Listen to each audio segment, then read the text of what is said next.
This is my second round for my little poem because I got halfway through it and forgot the words. I'll start again. Halloween, Halloween, oh, what funny things are seen. Witch's hat, coal-black cat, broomstick riders, mice and rats. We've all heard that as far back as you can remember. That's been the little Halloween poem. Today is October the 31st. I hope all of the children have a good evening for their trick-or-treats. It's been so long since I've been involved in trick-or-treating that I've forgotten what a pleasure it could be. I also think that the days of my childhood were the very best days for Halloween trick-or-treating. There's no question about it. There was not this hullabaloo of going to the Halloween store and buying the costumes and buying the all of your paraphernalia. No. You went to the back bedroom where Mama had her big trunk, and I'm talking about a big trunk. This is where all of the outgrown clothes went, and Daddy's old hat that he wore every Sunday to Sunday school and church. Some of my little dresses, my sister's dresses, whatever was outgrown. Now that's where we went to create our costumes. Mama always had an old white sheet that probably had a tear in it, and so it'd been folded up. It wasn't good for putting on the bed, but it sure was good for creating a ghost. Oh yes. And you put that over your head. We had rope to go around the waist and that sort of thing. And of course there were cutouts for the eyes, and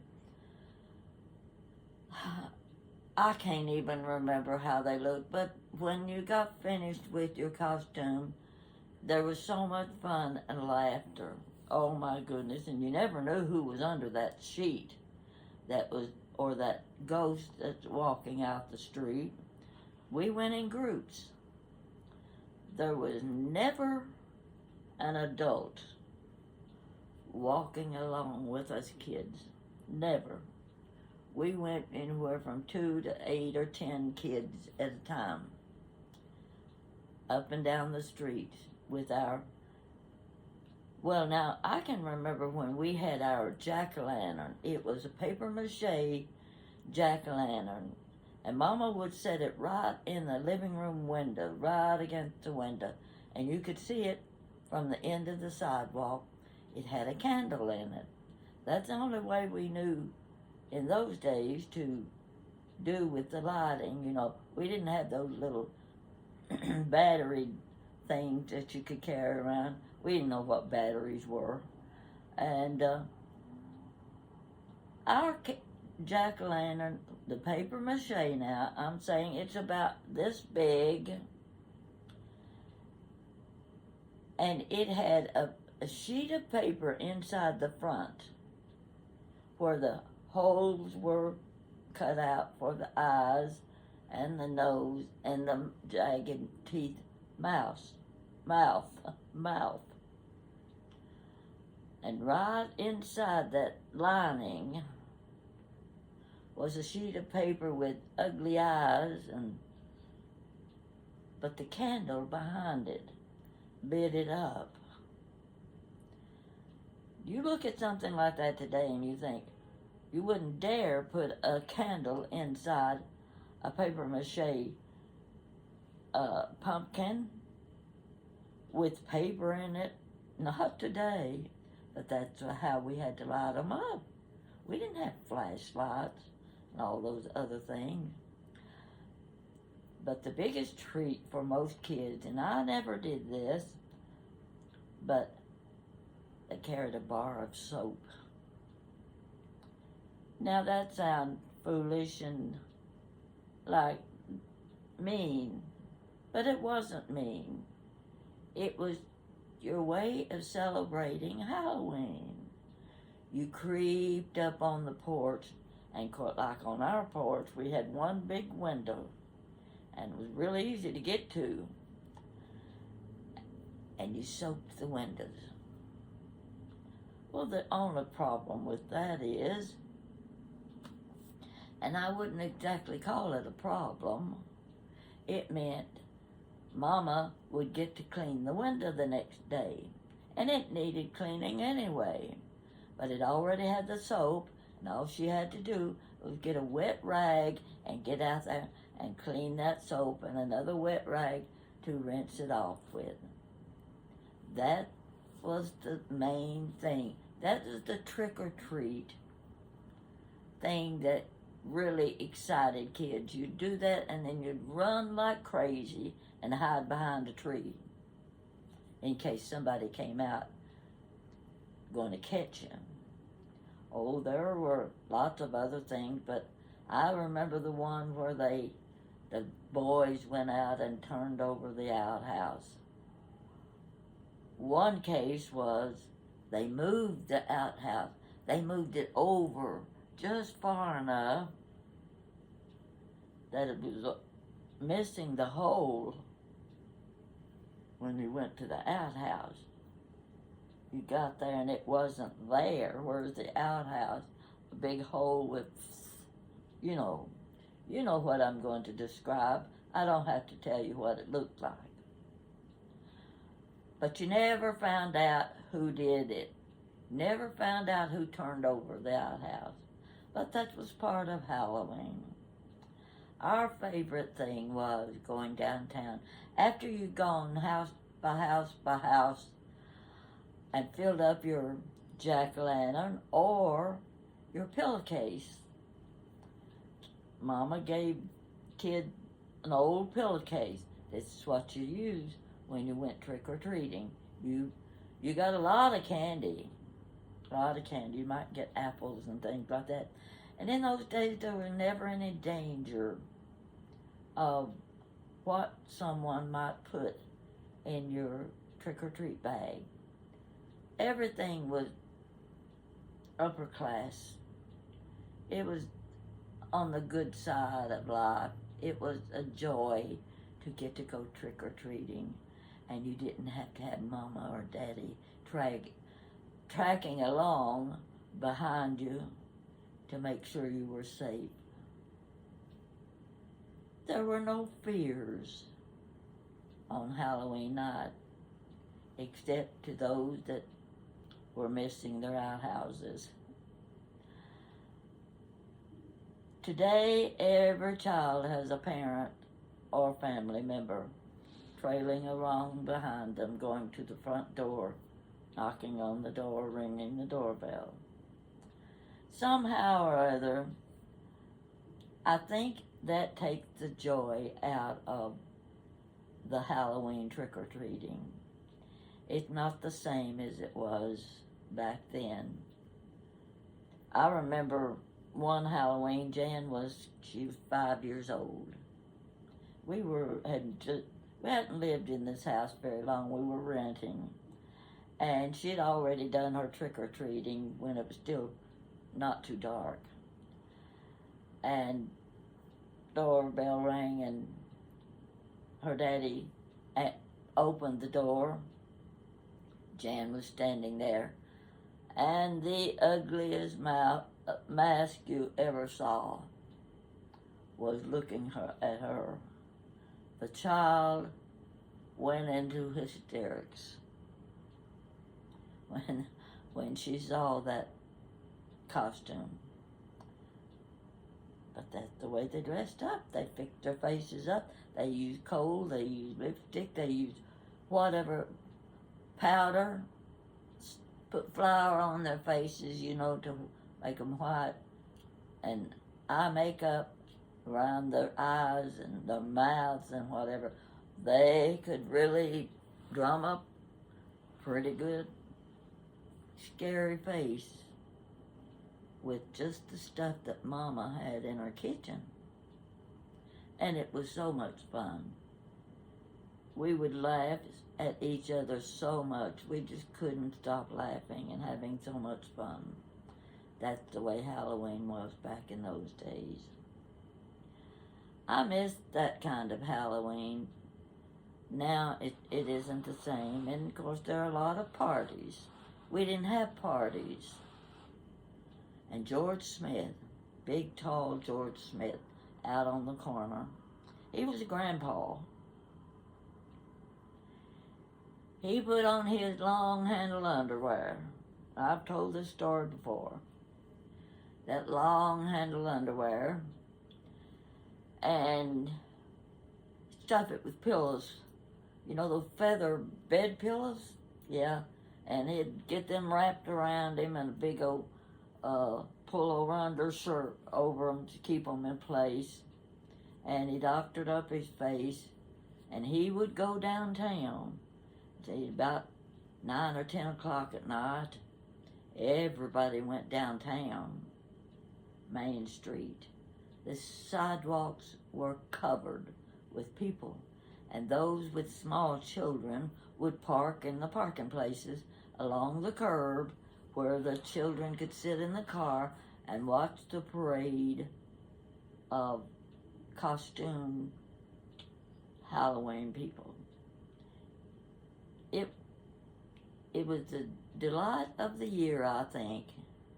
And those loud noise makers, you know, those little things that you'd blow and the little feather would come out to the end of it, and anything and everything that would create a costume and make a lot of noise. Got a lot of noise on Main Street on Halloween night.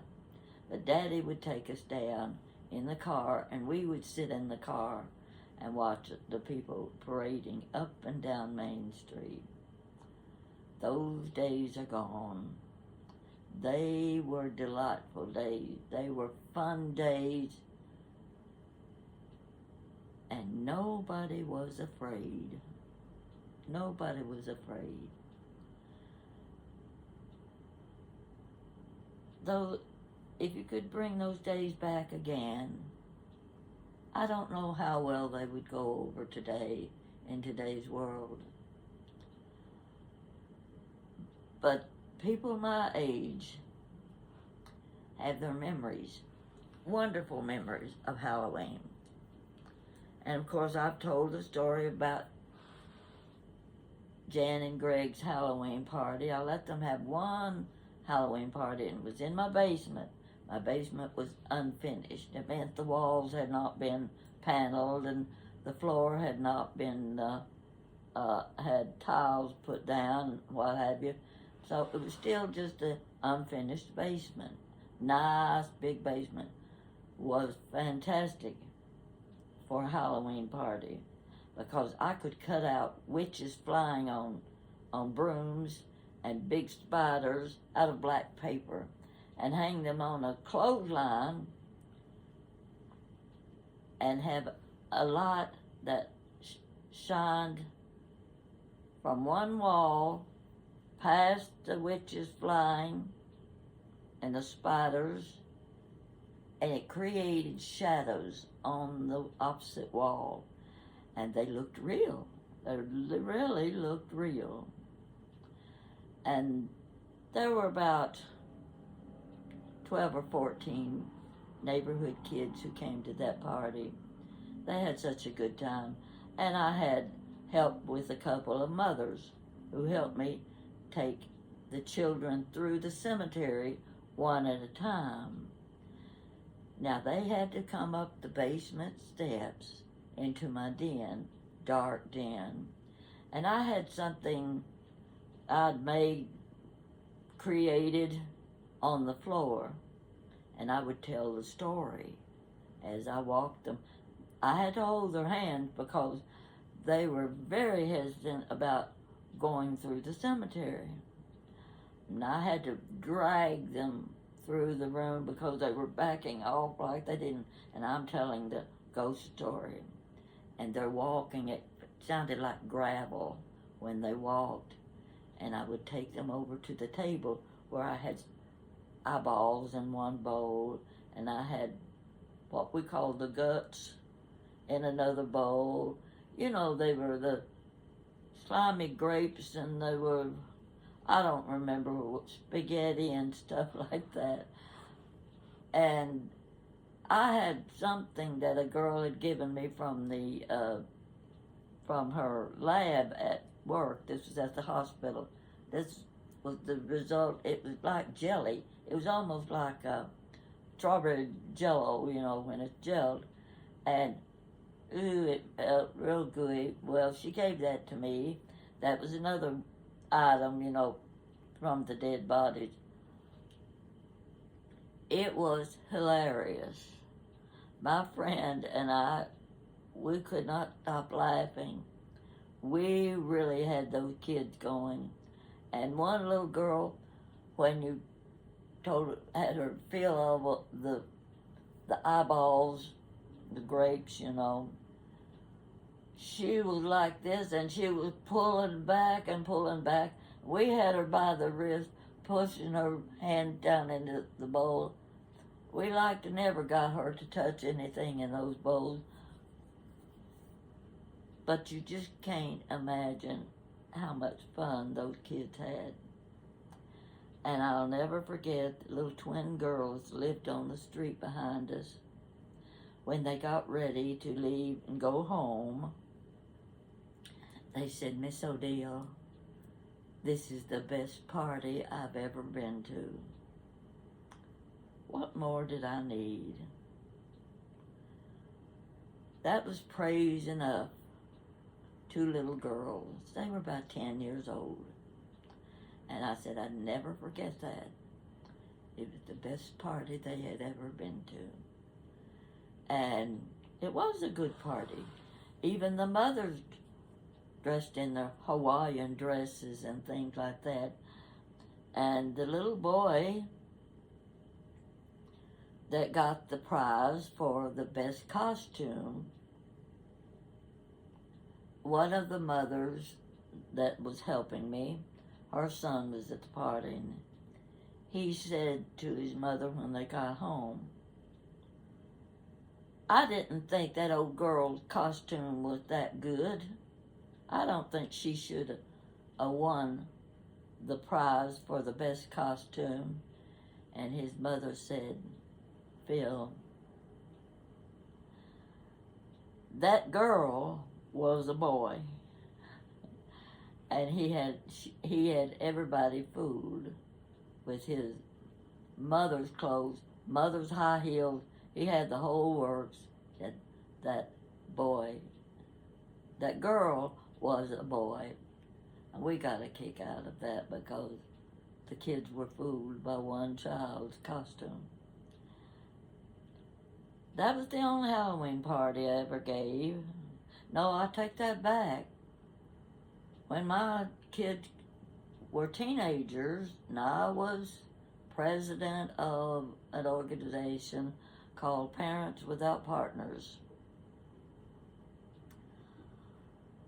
I had the Halloween party in the same unfinished basement.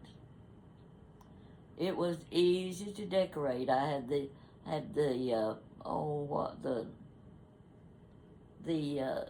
kit where you could make your own spiders and bugs. You know, it had this mixture, and I had spiders and bugs all over the walls, all hanging from the spider webs, and they looked real. They really looked real.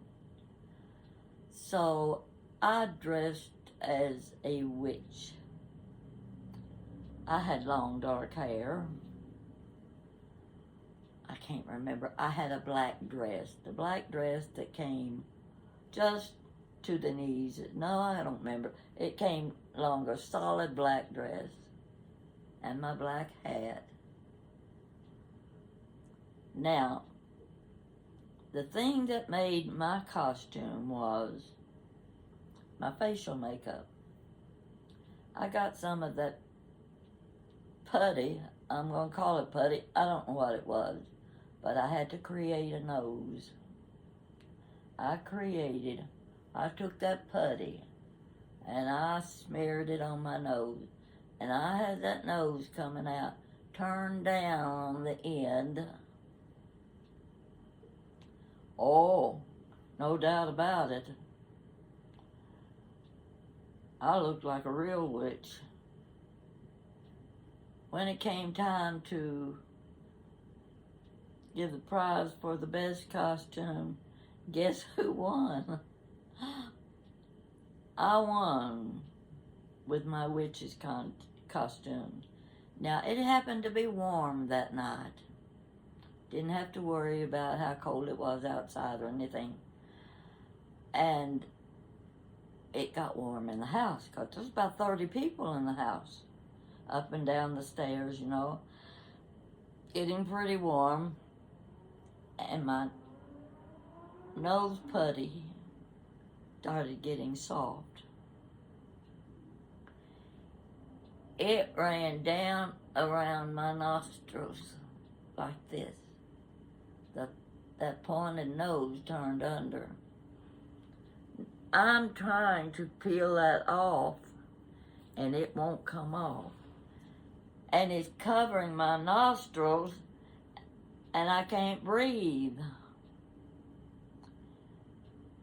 You never saw anybody panic like I did.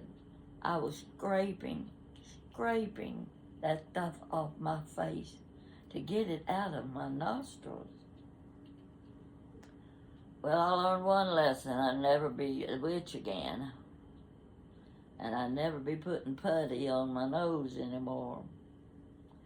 But it was a fun party. The only one I ever had as an adult. And everybody loved it. They had a really good time. Great group of people. So those were the 2 Halloween parties. One for my kid and one for me. So much for Halloween. I hope the children have fun. I hope they have the costumes they wanted to wear. And I honestly think the best costume in the world is the one when you go into Mama's trunk of old clothes and you drag out things you've never seen before. Their old dresses, their old shirts and jackets of Daddy's big old brimmed Sunday hat. And they even wore Daddy's shoes. You can hear them clippity-clopping in their Daddy's shoes that didn't fit. But they could stuff the toes really good, and they make them fit. And a costume as a ghost was the best thing you could have. Just an old white sheet with a lot of paint and stuff on the face with holes for your eyes. Yeah, those were good days. I wish I could remember more of them. But it was fun then, and I know it's going to be a good Halloween for the kids tonight because the rain was yesterday. The rain was all day Wednesday. Rain. I thought, oh no, we're not going to have a good Halloween this year. But I think it's cleared off enough that in a couple of hours the kids will be out. And by the time it gets dark, they'll be back home again with their goodie bags. That's so much fun. Gosh, that was the best thing in the world, was having that big bag of candy that we never had any other time of year except a little bit of Christmas candy at Christmas time. But when you could sit in the middle of the living room floor and eat one little, I can't remember, hard candy, the little Hershey bars, the bubble gum, lots of bubble gum. And you didn't have too many homemade things, but, you know, chewing gum, packages of chewing gum. If you couldn't afford it and didn't have enough, you could take that package of chewing gum. I don't know, I think it had 5 or 6 sticks in it. You could take it apart and put a stick of gum in each bag. Simple little things, and sometimes there were the popcorn balls. Mama never made the popcorn balls, but I don't remember what she used for Halloween, because me and my sister and my brother, we were out on the streets with the rest of the kids gathering our own loot. So make it a good Halloween for the kids this year. Okay, let's go on to, I'm trying to back up and pick out what we've overlooked this week. Of course, we've got Pat with her osteoarthritis in her left knee. Yeah, well, I'm dealing with it, and nobody wants to hear my complaints, so I try to keep it low-key. Jan and I went to an auction, not an auction, go back, an estate sale. Oh my gosh. The last estate sale we went to, she's gotten to where now she has to take me with her, because I find out she went without me and didn't tell me, she's in trouble. So I went to the last one. This one was on Wednesday. Rain all day long. It was the nicest home, and the lady she was a jewel. As she said when we started talking, I'm a talker, and I looked at her and I said, so am I. So we were going to get along real well, and she was so pleasant. We started through, and she had everything marked that was for sale. She had very nice furniture, I'm sure lots of old antiques and things. And the first thing I came to were some books. She had shelves on one wall, those that have been built in. First book I picked up, you won't believe, was a story of Diane Keaton. I picked that up and I said, Jan, look at this. She reached and took it out of my hand. I said, I just loved Diane Keaton in every movie she played in. So naturally, well, Jan took the book. I was going to take it, but she wanted it. But I said, well, now, one thing, you have to let me read the book. So that's the first thing picked up. The next thing I picked up was this, and this is so cute. You've got to appreciate it. What does it say? Throw the damn ball. You see, I'm reading it backwards. Classic poetry by dogs. Oh, I knew I had to pick up that book and take a look at it. And I did. And of course I brought it home with me. Now I'm going to read you one or two of the little poems. Now these are not poems that rhyme. I could read the introduction, but that'd take too long. And my vision's not that good, and I'm not wearing those strong glasses. Okay, I have to show you the picture. The first picture. See this one? Isn't that the cutest thing? And you see the title of the poem? It says no. I'm going to read it to you. I just love it. It says, when you say no, there is no love behind your jabbing, pointed finger. When you say no, there is no tenderness in your scary, rigid body. When you say no, there is no joy in your angry, comforted face. When you say no, I feel I must cower, then slink away to soil your favorite things. You should learn another word. Isn't that cute? And so is the dog. Now, the next one, okay, Take a look. I am dog. Hear my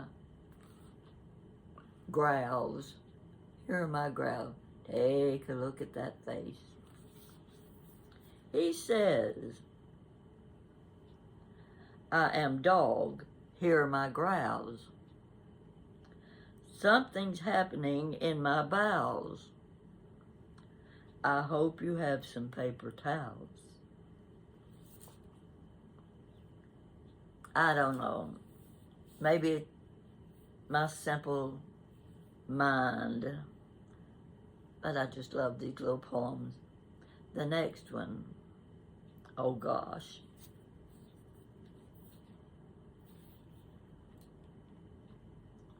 To my short-legged mistress. See the dog at the window? Okay, this is coming. My nerves circle inside me like a hungry hawk while waiting for the chatter of your nails up the walk. My head tells me it should be no big deal, but my heart can't wait till I hear you squeal. Keep your mind on above board, folks. While the rest of dogdom, no, wait a minute. While the rest of dogdom makes do with the dregs, we'll be making the beast with 8 legs. Okay. I like this one too.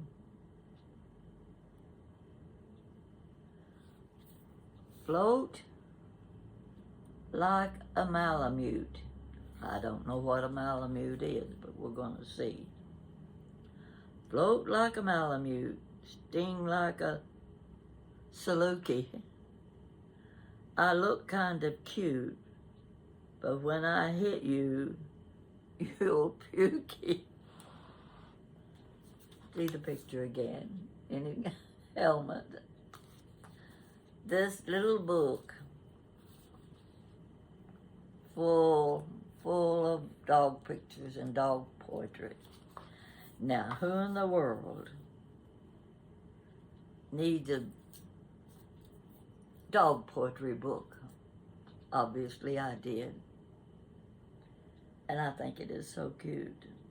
It's one of those things that you can say it's a coffee table book. Not everybody appreciates things like this, but I do. So I thought I'd pass that along to you. Let's see what's next. Oh, speaking of Halloween, I forgot this part. Gotta go back. Hold on. Oh, heck. I gotta get, oh, here we go. Jan and I both have portrayed Norma Desmond. You know who Norma Desmond was. So did Carol Burnett portray her, and so did, never can remember her name, the one who played Norma Desmond. We both did this at Halloween. I was at a dinner party. She was going to, big party, and they would be picking the best costume. So Jan goes into her, it's not her bedroom, it's an extra room where she keeps all of her vintage clothing, her plumes, her jewelry. We'll talk about that too. All of her dress-up stuff, bracelets, necklaces, headpieces, anything. She goes in and she says, what am I gonna do? How am I gonna dress for this dinner? It was at a restaurant. So she starts working and she builds her costume. Now Jan had long blonde hair then. She wraps it up on her head, and she just happened to have one of her daughters evening gowns, one of those with lots of spangles and everything all over it. You know, it's showy, really showy. She naturally had lots of rhinestone jewelry. And nothing tops a lady's attire better than a cigarette holder. You know the kind I mean. The kind they had in the 30s and the 40s, and the ladies carried. She had the cigarette holder. I'm going to show you the picture of her after she got dressed.